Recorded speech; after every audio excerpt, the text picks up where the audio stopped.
سلوا التاريخ كم مجدا سطرنا على صفحاته وبه تغنى. الحمد لله په داسې یو سیمینار کې و در اوایل جا دارد که از نهاد کلمات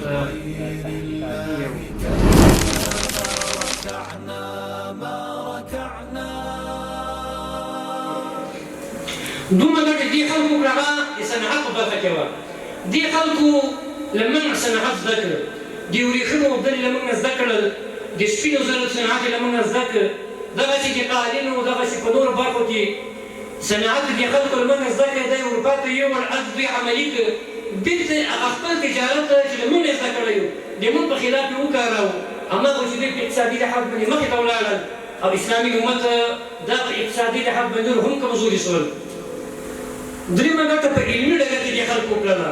اروپایانو یا صلیبیانو چې کله اسلامي ملکونو باندې حمله وکړله، هلته دوی خپل پوه کسان وګمارل او له مسلمانانو نه خط زده کړ، له مسلمانانو نه علم زده کړ، له مسلمانانو نه دنیا د نقشې زده کړلې، له مسلمانانو نه دنیا اقتصادي بندرونه او دغسې اقتصادي باډرونه چې کوم دي، سرحدونه چې کوم دي، دا یې وپېژندل او په دې باندې خلکو کار وکړ او دې کار دې خوارۍ په نتیجه کې دا خلک په دې باندې وتوانېدل چې بېرته دا خپلې ټولې حربې دا د اسلامي امت په خلاف باندې وکاروي تر څو اسلامي امت کمزوری کړي. او څلورمه ګټه دې خلکو په زراعت برخې کې وکړله. په زراعت کې دې خلکو له اندلس نه او دغسې نور اسلامي نړۍ نه مختلف تخمونه واخیستل او د مختلفو نیالګیو دغه نمونې دا نظام سره غربي نړۍ ته یوړلې. هلته دوی خپل زراعت په دې شکل باندې عیار کړ که دا اوس هم سړی مطالعه وکړي د غربي نړۍ زراعت دا د اسلامي نړۍ له زراعت نه مستوي ده. ګر چې خاوره د موږ ښه خاوره ده، آب و هوا د موږ پېښه ده، لکن دوی د خپل زراعت دا مسلکي یې کړ، دا علمي یې کړ، بیا په عمل کې دا پیاده کړ.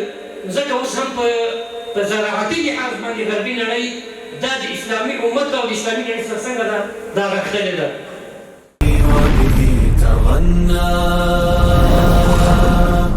تهاب الأسد وطأتنا لأننا